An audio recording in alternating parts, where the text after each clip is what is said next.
Welcome to Chapter 1 of our series, Start Exercising, Finally, Fitness for Beginners.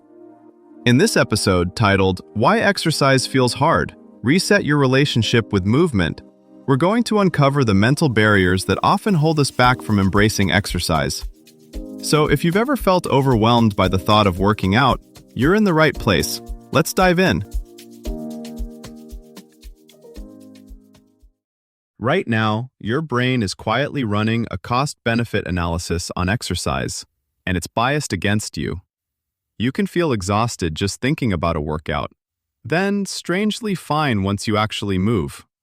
Why does the before feel so awful, while the after feels so good?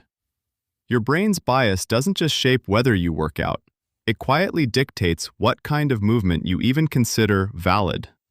Years of gym class shame, no pain, no gain culture, and fitness influencers sprinting on screens can train you to believe that unless you're drenched in sweat or collapsing on the floor, it doesn't count. So a walk after dinner? Stretching while you watch a show? Dancing in your kitchen? Your mind might tag those as nice, but not real exercise, and quietly file them away as optional. This is a problem because your body doesn't share those rules. Physiologically, it happily responds to small, pleasant bouts of movement, sprinkling in better blood flow, lower stress hormones, and tiny mood boosts. The conflict isn't between you and exercise. It's between your lived experience and a story you were handed about what movement is supposed to look like. Part of the problem is that your nervous system keeps detailed movement memories. It remembers the mile run you were forced to do, the time you were picked last, the workout that left you so sore you couldn't sit down. Those memories get bundled with emotions, embarrassment, pressure, boredom, and stored as a kind of movement profile. When a chance to move appears, your brain quickly scans that profile and issues a forecast. This will suck. Not because it's true right now, but because that's what the file says. Updating that file, gently, repeatedly, is how movement starts to feel different. Here's the sneaky part. Your brain isn't just pulling scary movement memories from the past. It's also running predictions about the future, and those predictions are systematically distorted. 3 big glitches tend to show up. First, overestimating how bad it will feel. Studies find people reliably predict workouts will be more uncomfortable, more tiring, and more awkward than they actually turn out to be. That's called affective forecasting error.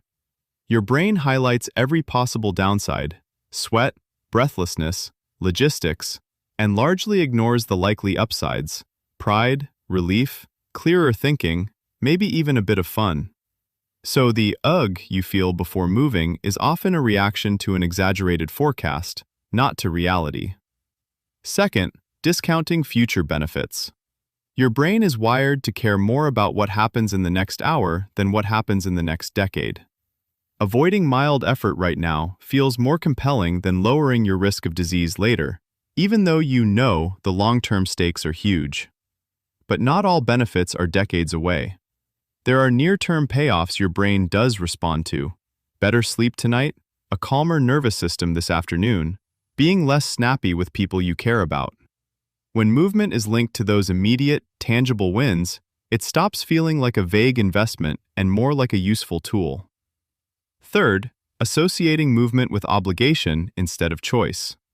When exercise feels like something you should do, it activates the same resistance you might feel toward an overflowing inbox. But when movement is chosen, how you move, where, with whom, and for what emotional reason, it starts to plug into the brain's reward systems. You're not chasing gold stars, you're hunting for experiences your nervous system actually likes.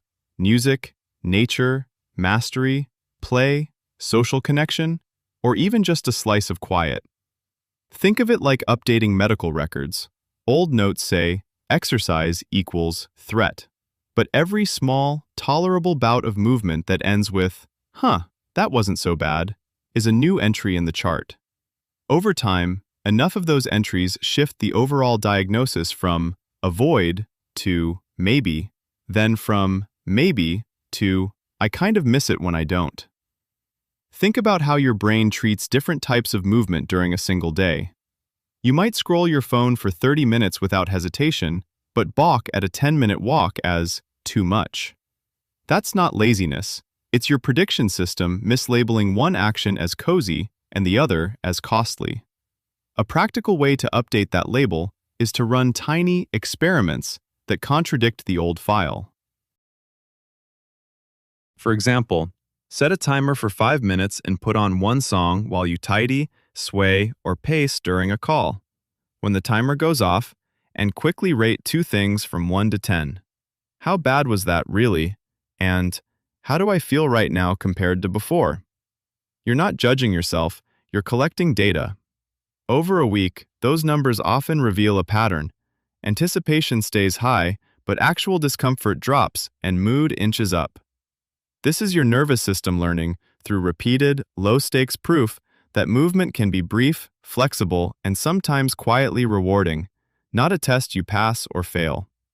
In the next decade, your "I should work out" list may quietly turn into background systems that move with you. Think less boot camp, more autopilot.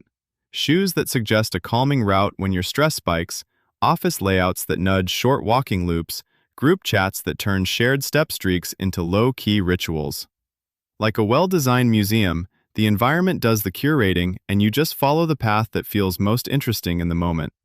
So instead of waiting to feel like exercising, treat movement as a series of tiny, curious check-ins with your body, more like tasting samples than committing to a full meal. Some will be bland, some surprisingly good, and your job is just to notice. Over time, those small, neutral experiments can snowball into a rhythm that feels chosen, not forced. To go deeper, here are 3 next steps. 1. Take the free Movement, Mindset, and Motivation quiz on Jessica's website to pinpoint why exercise feels so hard for you, then screenshot your results and pick one green light activity she suggests to try for 10 minutes today. 2. Listen to the episode of the Maintenance Phase podcast on the fitness myth to unlearn perfectionist, all-or-nothing workout rules and jot down 3 rule-breaking movement options, like dancing in your kitchen, walking while voice texting a friend, or stretching during Netflix, that actually sound doable this week. 3. Grab a copy of Kelly McGonigal's The Joy of Movement and use the first chapter as a prompt to build a 3-song, Feel Better, Not Fitter playlist. As soon as you finish the chapter, hit play and let yourself move however you want for the length of those 3 songs. No tracking, no goals, just noticing how your body feels. This was Owl Up, your daily step forward. To keep learning with structured courses and more insights, go to owlup.co. Until tomorrow!